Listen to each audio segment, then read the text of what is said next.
been struggling with slow hair growth and think that your hair is not growing, maybe from one thing or the other, the stress and everything, come right here. Yes, you come right here. Let's talk. What if I told you your hair could look noticeably thicker in just 1 month? Like the kind of hair people stop you to ask about. I know it sounds bold. I rolled my eyes too at first. But then I tried something surprisingly, it came out amazing.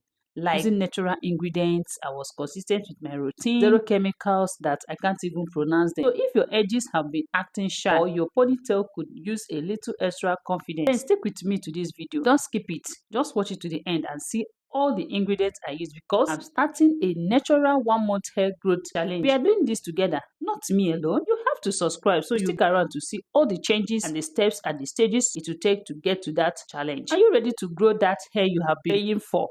And actually seeing other people's hair growing massively like you are, wow, when will my hair grow to this length? Then watch this video. Let's get to it.